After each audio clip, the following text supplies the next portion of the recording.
कहानी के स्टार्टिंग में हम एक लड़के को देखते हैं जिसे किडनैप कर लिया गया होता है और उसे बहुत ही बुरी तरीके से मारा जाता है। और जब किडनैपर को लगता है कि ये मरने वाला है तब उसे मछलियों का खाना बनने के लिए समुद्र में ले जाकर फेंक देते हैं। लेकिन हमारे हीरो का नसीब अच्छा होता है क्योंकि पास में ही प्रिंसेस मॉर्मेट घूम रही होती है, जो कि हमारे हीरो को देख लेती है और इसे बचाने के बाद समुद्र से बाहर लाती है और उसे होश में लाने की कोशिश करने लगती है। और इसी दौरान प्रिंसेस मॉर्मेट की आइस ऑफ द सी हमारे हीरो के अंदर चले जाती है और ये देखकर प्रिंसेस घबराने लगती है। तभी हीरो होश में आने लगता है और ये देखकर वो उसे पंच मारती है और वापस से समुद्र के अंदर चली जाती है। और उसे जाते हुए हमारा हीरो धुंधली नजरों से उसे देखता है और फिर बेहोश हो जाता है। नेक्स्ट सीन में हम प्रिंसेस मॉर्मेट की दुनिया को देखते हैं। जैसे वो वापस अपने घर में आती है, क्वीन उसे देखकर कुछ फील करती है और फिर वो उसे पूछती है कि तुम्हारा आइस ऑफ द सी कहाँ पे है। ये सुनकर वो कहती है कि मुझसे वो खो गया। क्वीन ये बातें सुनकर बहुत ही ज्यादा गुस्सा होती है और उसे मैजिक करते हुए उसकी सारी एनर्जी उसके अंदर से ले लेती है और कहती है कि जब तुम्हारे अंदर आइस ऑफ द सी नहीं है, तुमने हमारे लोग की सबसे इम्पोर्टेंट चीज गुम कर दी है, तो तुम्हें यहाँ पे रहने का कोई भी हक नहीं बनता है। इतना कहने के बाद वो उसे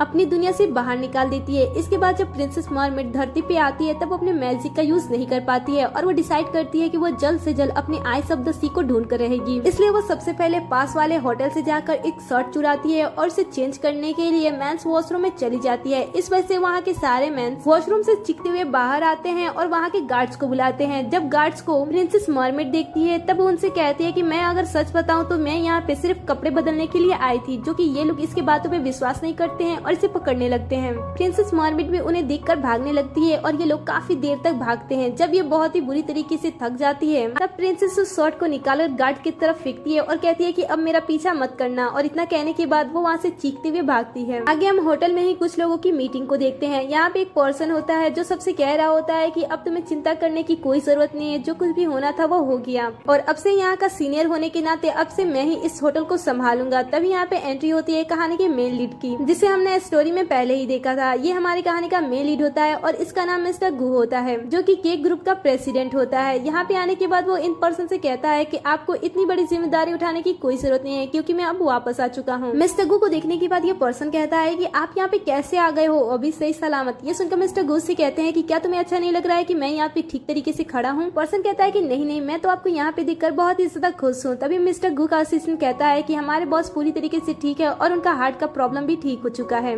इसलिए यहाँ की सारी रिस्पॉन्सिबिलिटी वो खुद ही उठाएंगे। इतना कहने के बाद ये दोनों बाहर आ जाते हैं। बाहर आने के बाद मिस्टर गु अपने असिस्टेंट से कहते हैं कि मुझे उस लड़की का पता ला कर दो जिसने मुझे वहाँ से बचाया था। बट तभी वो प्रिंसेस की चीखती हुई आवाज सुनते हैं और वहाँ से गायब होकर उसके सामने आ जाते हैं। सामने से प्रिंसेस भी भागते हुए आती है और अचानक मिस्टर गु उसके सामने आ जाते हैं। इस वजह से वो उनसे टकरा जाती है और जैसे उसे गिरने वाली होती है मिस्टर गु उसे बचा लेते हैं और फिर वो उसे अपनी कैबिन में ले जाकर उसे पूछते हैं कि तुम कौन हो और मेरे होटल में यहाँ पे क्या कर रही हो। प्रिंसेस मिस्टर गु के हाथ को मोड़ते हुए से कहती है कि ये कैसी बदतमीजी हुई, मैंने तुम्हारी जान बचाई और तुम मेरे साथ इस तरीके से बिहेव कर रहे हो। ये सुनकर मिस्टर गु सोचने लगते हैं कि जिस लड़की ने मेरी जान बचाई थी वो थोड़ी सी अलग थी। तभी प्रिंसेस मिस्टर गु से कहती है कि मेरी एक इम्पोर्टेंट चीज तुम्हारे पास रह गई है, वो चीज मुझे लौटा दो, मैं यहाँ से चली जाऊंगी।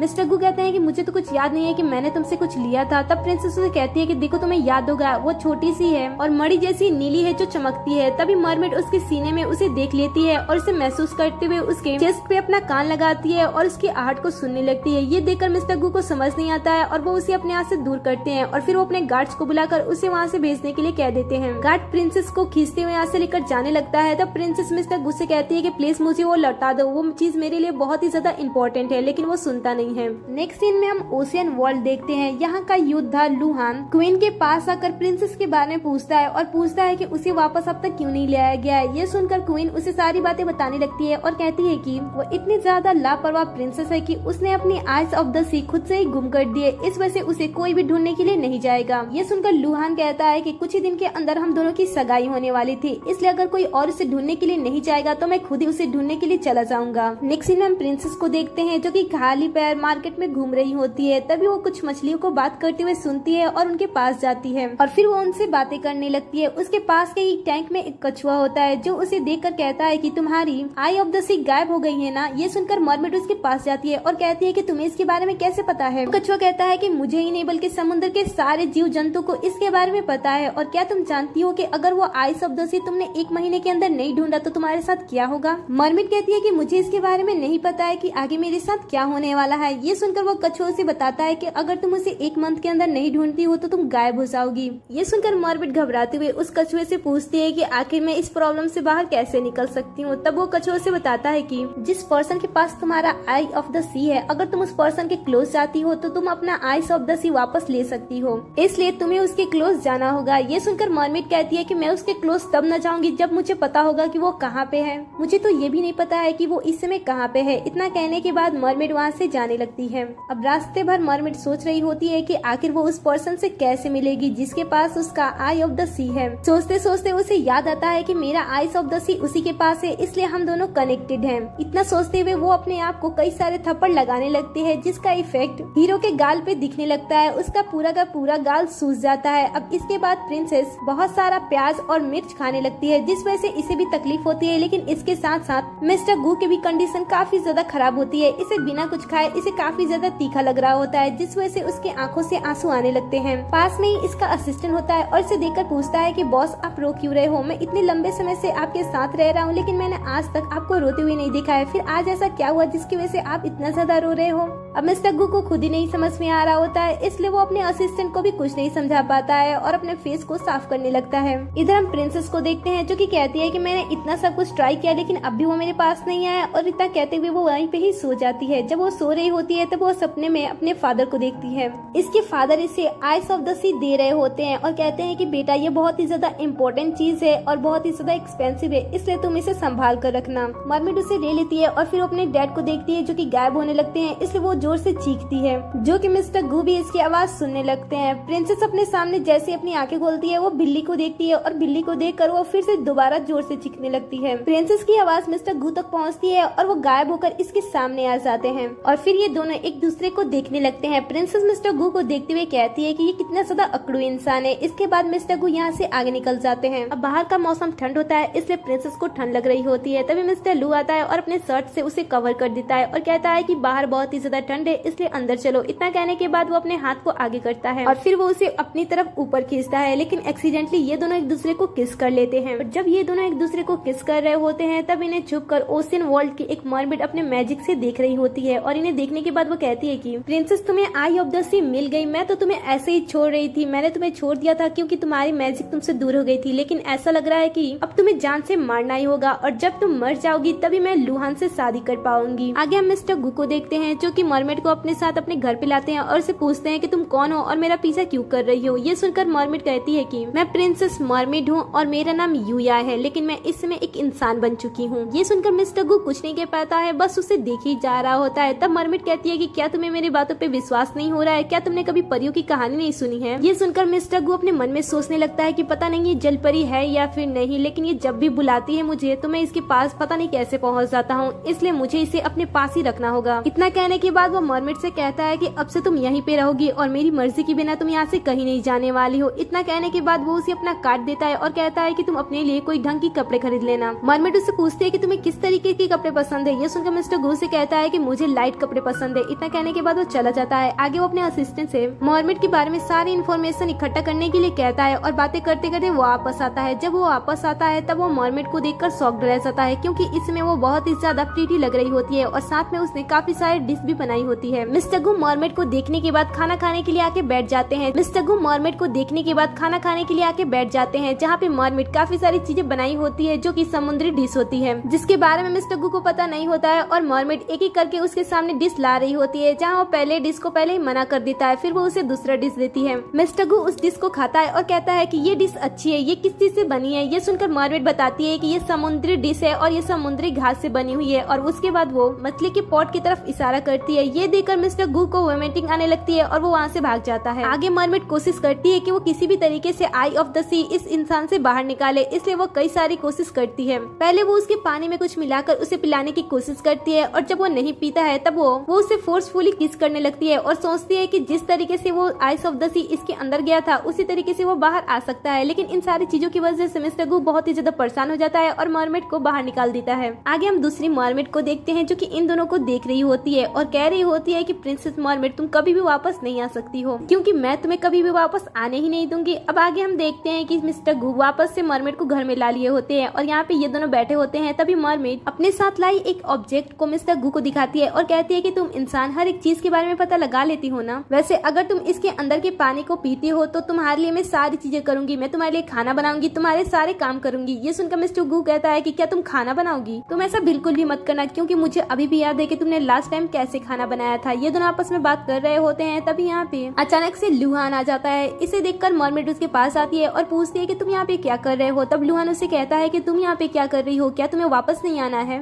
मरमेड कहती है कि मैं वापस नहीं आने वाली हूँ जब तक मुझे आइस ऑफ द सी नहीं मिल जाता है। मैं जब वापस आऊंगी तब मैं उसके साथ ही वापस आऊंगी। ये सुनकर लुहान कहता है कि क्या तुम तब तक यहीं पे रहोगी इसके साथ? इन दोनों की बातें मिस्टर गू सुन रहा होता है और वो खड़ा होकर कहता है कि इस जगह में क्या बुराई है, वैसे तुम दोनों मेरे घर में हो और तुम्हें कोई प्रॉब्लम है तो तुम यहाँ से जा सकते हो। अब इन दोनों के बीच में बहस स्टार्ट हो जाती है, जिसे देखकर मरमेड बीच में आती है और दोनों को शांत करती है। आगे हम प्रिंसेस की बहन को देखते हैं जो कि ये भी पृथ्वी पे आती है और यहाँ पे आने के बाद वो मिस्टर गू के एक्स से मिलती है और उसे कहती है कि मैं तुम्हारा रूप लेना चाहती हूँ और अगर तुम मेरी बात मानती हो तो मैं तुम्हें बहुत सारी एक्सपेंसिव चीजें दूंगी, जैसे कि मोती, जवाहरात, हीरे। ये सारी बातें सुनने के बाद वो कहती है कि ठीक है, तुम मेरे रूप का यूज कर सकती हो। नेक्स्ट सीन में हम प्रिंसेस मरमेड को देखते हैं जो कि बैठ के आराम से चिप्स खा रही होती है। तभी यहाँ पे मिस्टर गू आता है और इसे रिपोर्ट दिखाते हुए कहता है कि जिस पानी के बारे में तुमने इन्फॉर्मेशन निकाली थी उसका रिपोर्ट आ चुका है। ये सुनकर वो हैप्पी हो जाती है और उसके पास जाकर रिपोर्ट मांगने लगती है, लेकिन वो उसे देता नहीं है, वो उसे चिढ़ाने लगता है और पेपर्स को ऊपर कर देता है। मरमेड पेपर्स लेने की बहुत ही ज्यादा कोशिश करती है, लेकिन जब उसके हाथ में पेपर नहीं लगता है तब वो जंप करके मिस्टर गू के ऊपर ही चढ़ जाती है और ये दोनों एक दूसरे के क्लोज आ जाते हैं। मरमेड उस पेपर को लेकर नीचे आ जाती है। तब मिस्टर गू से कहता है कि मैं तुम्हारे लिए खाने की कुछ और चीजें लाता हूँ। इतना कहने के बाद वो चला जाता है। उसके जाने के बाद मरमेड रिपोर्ट्स को पढ़ती है और तब उसे किसी के बारे में पता चलता है और वो कहती है कि जब मैं वापस आऊंगी तब मैं तुमसे बदला लेकर आऊंगी। जब वो वापस आता है तब मरमेड ने फिर से उसके लिए खाना बनाए होते हैं, लेकिन मिस्टर गू खाने से साफ साफ मना कर देता है और कहता है कि अगर तुम्हें सच में खाना बनाना है तो ये लो, इसमें देखकर खाना बनाओ। इतना कहने के बाद वो वहाँ से चला जाता है और मरमेड वीडियोस को देखने लगती है और कहती है कि इंसानी खाना बनाना कितना ज्यादा हार्ड है। इसके बाद वो खाना बनाना स्टार्ट कर देती है, जहाँ पे सबसे पहले वो वेजिटेबल्स को कट करती है और उसके बाद वो मिस्टर लू के पास आने के बाद अजीब सी हरकतें करना स्टार्ट कर देती है, जिसे देखकर मिस्टर लू समझ नहीं पाते हैं कि आखिर ये कर क्यों रही है। कुछ देर प्रिंसेस ऐसे ही ये करती रहती है और वापस से वो फिर से खाना बनाने के लिए आती है और वीडियो ऑन कर देती है। मिस्टर गू को समझ में नहीं आ रहा होता है, इसलिए वो उसके पीछे पीछे आता है। तब मरमेड कहती है कि आखिर ये बन क्यों नहीं रहा है। तभी मिस्टर गू देखता है कि खाना बनाने के साथ साथ वो लड़की डांस भी कर रही होती है और इसकी कॉपी मरमेड कर रही है। ये देखकर वो उसे कहता है कि खाना ऐसे नहीं बनाया जाता है, मैं तुम्हें खाना बनाना सिखाता हूँ। इतना कहने के बाद वो उसका हाथ पकड़ता है। तब उसके हाथ में कट लगा होता है, इसलिए वो उसे फर्स्ट एड दे रहा होता है और ये दोनों एक दूसरे से बातें कर रहे होते हैं। तभी बेल बजता है और मरमेड दरवाजा ओपन करने के लिए जाती है, जहाँ से एक लड़की बाहर आती है जो मरमेड को एटीट्यूड दिखाते हुए मिस्टर गू के पास जाकर उसके क्लोज जाने लगती है। ये देखकर मरमेड गुस्सा होकर अपने रूम में चली जाती है। ये लड़की मिस्टर गू की एक्स होती है और प्रिंसेस की बहन के साथ मिली होती है और ये लोग मिलकर प्लान बनाए होते हैं कि इन दोनों के बीच में गलतफहमियां स्टार्ट कर देंगे, जिसके लिए इन्होंने एक पार्टी ऑर्गेनाइज किया होता है और इस पार्टी में ले जाने के लिए ये इसे रिक्वेस्ट कर रही होती है और कहती है कि अगर तुम मेरे साथ पार्टी में नहीं आओगी तो मैं तुम दोनों के रिश्ते को खराब कर दूंगी। ये सुनकर वो कहता है कि ठीक है, मैं पार्टी में आ जाऊंगा। इधर मरमेड अंदर आने के बाद मिस्टर गू के बारे में ही सोची जा रही होती है, क्योंकि वो मिस्टर गू को पसंद करने लगी थी और इसे देखकर उसे जेलसी हो रही थी।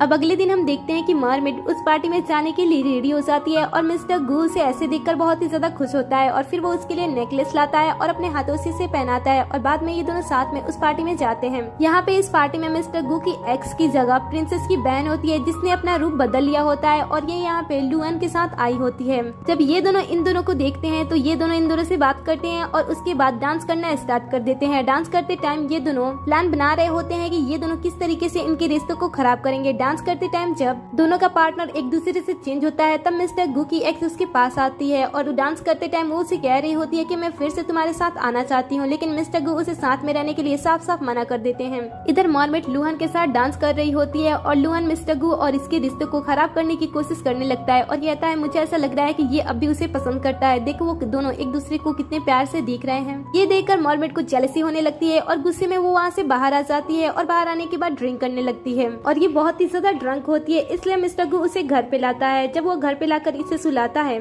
तब मरमेड उससे अपने दिल की बातें कहते हुए इसे कह देती है कि मुझे बहुत ही ज्यादा जेलसी हो रही थी जब तुम उसके साथ डांस कर रहे थे, क्योंकि मैं तुमसे बहुत ही ज्यादा प्यार करती हूँ। ये सुनकर मिस्टर गू भी अपनी जेलसी जताते हुए इसे बता देता है कि मैं भी तुमसे बहुत ही ज्यादा प्यार करता हूँ, और इसके बाद ये दोनों एक दूसरे को किस करने लगते हैं। अब नेक्स्ट मॉर्निंग जब मरमिट जगती है तब उसे रात की सारी बातें धीरे धीरे करके याद आने लगती है, जिसे याद करके वो शाय होने लगती है। आगे हम मिस्टर गू को देखते हैं जो कि बैठ के पढ़ रहा होता है। तब यहाँ पे लुहान आ जाता है और वो कहता है कि मैं चाहता हूँ कि तुम दोनों साथ में रहो। ये सुनकर तो ये शॉक्ड हो जाता है और कहता है कि तुम ऐसी कैसे बातें कर सकते हो जबकि तुम उसे पसंद करते हो। वो कहता है कि मुझे ऐसा लग रहा है कि वो तुम्हें पसंद करती है, इसलिए मैं चाहता हूँ कि वो तुम्हारे साथ ही खुश रहे। वैसे उसे फिश खाना बहुत ही ज्यादा पसंद है, इसलिए उसे फिश खाने के लिए जरूर लेकर जाना। ये सुनकर इसे कुछ डाउट होता है, लेकिन फिर भी वो उसे अपने साथ डेट पे ले जाता है जहाँ पे वो घूमते हैं, और बाद में वो उसे डिनर पे ले जाता है जहाँ पे कई तरह के फिशेस की डिश आई होती है, जिसे देखकर मरमिट पीछे हट जाती है। ये देखकर मिस्टर गू को समझ में आ जाता है कि वो लुआन पे विश्वास नहीं कर सकता है। इसके बाद वो सिचुएशन को हैंडल करते हुए कहता है कि मुझे नहीं पता था कि तुम्हें फिशेस पसंद नहीं है, इससे तुम इन फिशेस को मत खाओ, लेकिन तुम ये ड्रिंक एंजॉय कर सकती हो। इसके बाद वो उसे ड्रिंक पीने के लिए दे देता है और मरमिट उस ड्रिंक को पी लेती है, लेकिन कुछ टाइम के बाद उसके चेस्ट में पेन होने लगते हैं और उसकी कंडीशन खराब होने लगती है, क्योंकि कुछ टाइम पहले ही उसकी बहन ने उस ड्रिंक में कुछ मिला दिया था। मिस्टर गू मरमिट की ये हालत देखकर बहुत ही ज्यादा घबरा जाता है और उसे घर पे लाता है। कुछ ही देर के अंदर यहाँ पे डॉक्टर आते हैं और उसकी जांच करते हैं। जब वो थोड़ी सी ठीक हो जाती है तब यहाँ पे लुहान आता है और वो उससे कहता है कि तुम इसे कभी भी इस तरीके से ठीक नहीं कर सकते हो। ये सुनकर मिस्टर गू से कहता है कि तो फिर मैं इसे कैसे ठीक कर सकता हूँ। लुहान कहता है कि ये इस समय इतनी ज्यादा कमजोर इसलिए है क्योंकि इसकी आइस ऑफ द सी इसके अंदर नहीं है, और अगर तुम उसे लाकर इसे दे देते हो तब ये ठीक हो जाएगी। आइस ऑफ द सी हमेशा जोड़े में बनती है और ये बेलिस वाटर में मिलता है, जो कि बहुत ही ज्यादा खतरनाक है। ये सुनकर मिस्टर गू कहता है कि कोई फर्क नहीं पड़ता है कि वो कितना ज्यादा खतरनाक है, और इसके बाद वो जाने की तैयारी करने लगता है। ये देखकर उसका असिस्टेंट उसे कहता है कि बॉस वो बहुत ही ज्यादा खतरनाक जगह है, इसलिए आपको वहाँ पे नहीं जाना चाहिए। लेकिन मिस्टर गू उसे कहता है कि इसमें सबसे ज्यादा इम्पोर्टेंट ये है कि मैं उसकी जान बचाऊं। इतना कहने के बाद वो समुद्र के अंदर चला जाता है, जहाँ पे वो गहराई में जाने की कोशिश कर रहा होता है और कहता है कि मुझे ये सारी चीजें बस तुम्हारे लिए ही करनी है। आगे हम मरमिट को देखते हैं जिसे होश आ जाता है, और जैसे वो जगती है वो अपने सामने लुहान को देखती है। ये देखकर वो उसे पूछती है कि तुम यहाँ पे क्या कर रहे हो, मिस्टर गू कहाँ पे है। लुहान कहता है कि तुम्हें उसकी नहीं बल्कि अपनी चिंता करनी चाहिए, क्योंकि तुम्हारे पास अभी तक आइस ऑफ द सी नहीं है। ये सुनकर वो कहती है कि मैं उससे प्यार करने लगी हूँ और मेरे लिए वो बहुत ही ज्यादा इम्पोर्टेंट है। लुहान कहता है कि ये कैसे हो सकता है, वो एक इंसान है और तुम एक जल परी हो, तुम दोनों एक साथ कभी नहीं हो सकते हो। ऐसा कोई तरीका नहीं है जिससे कि तुम दोनों साथ रहो, इसलिए तुम उसे छोड़ दो। ये सुनकर मरमिट कहती है कि मैं उसे नहीं छोड़ सकती हूँ, मैं उसे बहुत ही ज्यादा प्यार करती हूँ। इसकी बातें सुनकर लुहान उसे अपने मैजिक से एक वीडियो दिखा रहा होता है जिसमें मिस्टर लू और उसका असिस्टेंट होता है। उसका असिस्टेंट उसे कह रहा होता है कि उस लड़की को मर जाने दो, यही उसके लिए सही होगा। ये सारी बातें सुनकर उसे काफी ज्यादा बुरा लगता है, लेकिन वो इन सारी चीजों पे विश्वास नहीं करना चाहती है। लेकिन मिस्टर लू उसे इस बात पे विश्वास करा देता है, और जब मरमिट कहती है कि ठीक है मैं उससे दूर हो जाऊंगी, तब लुहान मैजिक करता है और अपने मैजिक से मिस्टर गू पे हमला कर देता है, जो कि पानी के अंदर होता है। हमला होते ही वो बेहोश हो जाता है और पानी की गहराइयों में जाने लगता है। तब मरमिट की बहन आकर उसे इसके बारे में बता देती है और कहती है कि तुम तो यहाँ पे बहुत ही आराम से बैठी हो, वैसे तुम्हारा मिस्टर गू मरने वाला है। ये सुनकर वो कहती है कि तुम किसके बारे में बात कर रही हो। तब उसकी बहन उसे कहती है कि तुम तो बहुत ही ज्यादा भोली हो, लुहान ने उसे बेलिस वाटर में भेज दिया है आइस ऑफ द सी लाने के लिए, और तुम तो जानती ही हो कि वो कितनी डेंजर जगह है, और वहाँ पे जाने के बाद वो तो वापस आ ही नहीं सकता है। ये सुनकर मरमिट घबराने लगती है और उसे ढूंढने के लिए चली जाती है। वो उसे ढूंढ रही होती है और सोच रही होती है कि वो बेलिस वाटर तक ना पहुँचे।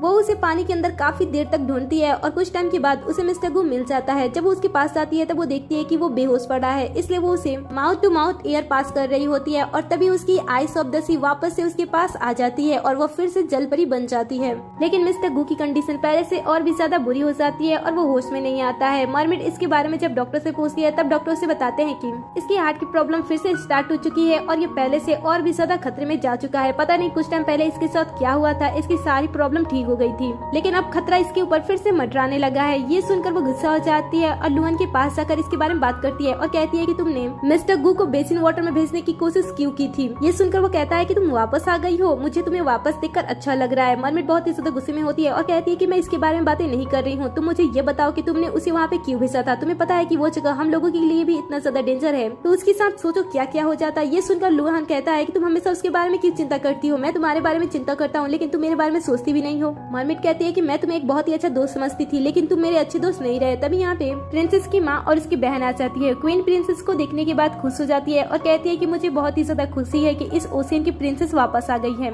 लेकिन मरमिट अपनी माँ पे गुस्सा होती है और कहती है कि वो तुम ही थी ना जिसने हमारे डैड को जान से मार दिया था। ये सुनकर वो कहती है कि तुम कैसे इल्जाम उस पे लगा रही हो। अभी मरमिट अपने पास से वो ऑब्जेक्ट निकालती है जिसके अंदर वो जहर था और उसे दिखाते हुए कहती है कि इन सारी चीजों को सिर्फ आप ही यहाँ पे बना सकती हैं। मैं जानना चाहूंगी कि आपने फादर के साथ ऐसा क्यों किया। ये सुनकर उसकी मॉम से कहती है की, क्योंकि वो बेकार मरमिड था और उसके साथ वैसा ही होना चाहिए था। मैं हमेशा से चाहती थी कि मेरी बेटी यहाँ की प्रिंसेस बने, लेकिन उसने अपनी नाजायज बेटी को यहाँ का प्रिंसेस बना दिया। मैं ये सारी चीजें नहीं देख सकती थी, इसलिए मैंने ये कदम उठाया। ये सुनकर लुहान भी गुस्सा हो जाता है और कहता है कि आपकी हिम्मत कैसी हुई ये सारी चीजें करने की। क्वीन कहती है कि तुम्हारी हिम्मत भी कैसी हुई मुझसे ऊंची आवाज में बात करने की, वैसे तुम प्रिंसेस अब यहाँ से नहीं जा सकती हो। ये सुनकर प्रिंसेस कहती है कि मैं यहाँ पे नहीं रहने वाली हूँ, मैं जिससे प्यार करती हूँ मैं उसके साथ ही रहूंगी। इसके बाद वो वापस आ जाती है। जब वो वापस आती है तब कुछ टाइम के बाद मिस्टर गू अपनी आंखें खोल देता है और ये देखकर मरमिड बहुत ही ज्यादा खुश हो जाती है। अब आगे वो उसके लिए खाना लेकर जा रही होती है, तभी लिफ्ट में मिस्टर गू की एक्स उसे मिल जाती है और वो उसे देखकर उसे परेशान करने लगती है। लेकिन मरमिड भी पीछे नहीं होती है, वो उसे जोर तोड़ जवाब देती है जिस वजह से उसका मुंह ही बन जाता है। तभी यहाँ पे मिस्टर गू आता है, उसे देखकर वो फिर से बहाना बनाने लगती है, लेकिन मिस्टर गू उसका साथ नहीं देता है। वो मरमिड के साथ अपने कैबिन में चला जाता है। यहाँ पे जाने के बाद मरमिड उसके लिए बड़े ही प्यार से खाना बना के लाई थी। वो उसे खाना खाने के लिए कहती है, लेकिन मिस्टर गू खाने से मना करता है क्योंकि उसे पता था कि ये कैसा खाना बनाती है, पर फिर भी मरमिड उसे खाना खिलाती है। और जब मिस्टर गू उसका खाना टेस्ट करता है तब वो बहुत ही ज्यादा खुश हो जाता है क्योंकि उसने बहुत ही अच्छे तरीके से खाना बनाना सीख लिया था। अब आगे रात के टाइम वो उसे प्रपोज करने के लिए माहौल बना रहा होता है, जहाँ पे वो फायरवर्क का यूज करता है और मरमिड उसे बहुत ही प्यार से देख रही होती है। और फिर वो उसे प्रपोज करने के लिए रिंग बाहर निकाल कर घुटने पे बैठ जाता है, लेकिन तभी उसकी कंडीशन खराब हो जाती है और वो नीचे गिर जाता है। मरमिड जब पीछे पलट के देखती है तब वो देखती है कि वो बेहोश पड़ा है और साथ में वो रिंग भी देख लेती है। इसके बाद वो उसे हॉस्पिटल में लेकर जाती है, जहाँ पे डॉक्टर उसे बताते हैं कि इसका ये आखिरी समय चल रहा है, इसलिए तुम इसे घर पे ही लेकर चली जाओ। घर पे आने के बाद मरमिड बहुत ही ज्यादा परेशान होती है। तब यहाँ पे लुहान भी आ जाता है। लुहान को देखने के बाद वो उसे कहती है कि तुमने कहा था कि बेलिस वाटर में आइस ऑफ द सी मिलता है क्योंकि वो जोड़ों में पैदा होता है, क्या ये बात सच है? अगर ये बात सच है तो मुझे वहाँ पे जाना होगा, मुझे इसे किसी भी तरीके से बचाना होगा, मैं इसे बचाना चाहती हूँ। ये सुनकर लुहान उसे कहता है कि मैंने झूठ कहा था, ऐसी कोई भी चीज नहीं होती है, ये सारी चीजें झूठ थी, बस मैं उसे तुमसे दूर करना चाहता था। हमारे पास सिर्फ एक ही आइस ऑफ द सी होती है जो कि हमारे अंदर होती है। ये सुनकर मरमिड कहती है कि अगर ऐसी बात है तो ठीक है, मैं अपनी आइस ऑफ द सी बाहर निकालने का कोई ना कोई तरीका ढूंढ ही लूंगी। इतना कहने के बाद वो वहाँ से चली जाती है और एक दूसरी मरमिड से मिलती है, जिससे वो रिक्वेस्ट करती है और उसे पूछती है कि तुम मुझे ये बताओ कि मैं अपनी आइस ऑफ द सी बाहर कैसे निकाल सकती हूँ। ये सुनकर वो उसे कहती है कि क्या तुम पागल हो? अगर तुम ऐसे करोगी तो तुम गायब हो जाओगी। मरमिड कहती है कि मुझे फर्क नहीं पड़ता है, तुम मुझे बस रास्ता बताओ। ये सुनकर वो उसे पानी का छोटा सा बॉटल दे देती है। मरमिड जब घर आने के बाद उसे पीती है तब उसकी आइस ऑफ द सी बाहर निकल जाती है और वो उसे मिस्टर गू के अंदर डाल देती है। इसके बाद वो मिस्टर गू से कहती है कि मैं तुमसे बहुत ही ज्यादा प्यार करती थी, इसलिए मैं तुम्हें मरते हुए नहीं देख सकती थी, और तुम भी अगर मेरी जगह पे होते तो तुम भी ऐसा जरूर करते। इतना कहने के बाद वो वहीं पे सो जाती है। अब कुछ दिनों के बाद का हमें सीन दिखाया जाता है, जहाँ पे हम देखते हैं कि मरमिड गायब हो चुकी होती है और सिर्फ उसका सोल ही दिखाई देता है। वो लुहान से बात करती है और कहती है कि मैं बाहर जाना चाहती हूँ और घूमना चाहती हूँ। ये सुनकर लुहान कहता है कि तुम फिर से बाहर नहीं जाने वाली हो, तुम जब भी बाहर जाती हो कोई ना कोई प्रॉब्लम क्रिएट कर देती हो और किसी डेंजर में फंस जाती हो। ये सुनकर वो कहती है कि इस बार मैं पक्का ध्यान रखूंगी और मैं किसी भी प्रॉब्लम में नहीं फंसूंगी। तब लुहान कहता है कि ठीक है, तुम जा सकती हो। आगे मिस्टर गू को देखते हैं, जो कि मरमिड के साथ बिताए गए हर एक पल को भूल गया होता है और वापस से वो अपनी एक्स के साथ होता है। अच्छे से अपना काम करता है, लेकिन जब भी वो अकेला होता है वो किसी को मिस कर रहा होता है। बट तभी वहाँ पे उसकी एक्स आती है और वो उसके क्लोज आने की कोशिश कर रही होती है, लेकिन वो उसे अपने आप से दूर कर देता है। आगे हम मरमिड को देखते हैं, जो कि धरती पे आने के बाद लोगों को देखकर काफी ज्यादा खुश हो रही होती है और इंजॉय कर रही होती है। इधर हम मिस्टर गू को देखते हैं, जो कि हमेशा ही किसी को मिस कर रहा होता है और जब वो सोता है तब उसे मरमिड दिखाई देती है, लेकिन वो समझ नहीं पाता है कि आखिर ये लड़की कौन है, इसलिए वो परेशान हो जाता है। उसे कई बार सेम सपने आते हैं और इस वजह से वो बहुत ही ज्यादा परेशान हो जाता है और जब भी उसकी गर्लफ्रेंड उसके क्लोज आने की कोशिश करती तब वो उसे दूर, वो समझ नहीं पाता है कि आखिर उसके साथ हमेशा ये क्यों हो रहा है। बाद में वो एक बार बीच पे घूमने के लिए गया होता है और इधर मरमिड भी लुहान से रिक्वेस्ट कर रही होती है कि उसे फिर से धरती पे जाके घूमना है। ये सुनकर वो उसे मना करता है। तब वो फिर से रिक्वेस्ट करने लगती है और उदास होने लगती है। लुहान उसे इस तरीके से नहीं देख पाता है और कहता है कि ठीक है, तुम जा सकती हो। और जब वो जाने वाली होती है तब वो अपनी आई ऑफ द सी उसके अंदर डाल देता है और कहता है कि जाओ तुम घूम कर आओ और साथ ही मिस्टर गू से भी मिल लेना। ये सुनकर वो बहुत ही ज्यादा खुश होती है और कहती है कि मैं जल्दी वापस आऊंगी। इसके बाद जब वो बाहर जाती है तब वो समुद्र के किनारे मिस्टर गू को घूमते हुए देखती है, जिसे भी कुछ समझ में नहीं आ रहा था कि वो वहाँ पे क्यों घूम रहा है। तभी वो उसके सामने चली जाती है। जब मिस्टर गू उसे देखता है तब उसके साथ बिताए गए हर एक पल उसे एक एक करके याद आने लगते हैं और इसके बाद ये दोनों एक दूसरे के क्लोज आ जाते हैं और फिर ये दोनों एक दूसरे को किस करते हैं और इसी सीन पे ये ड्रामा खत्म हो जाता है।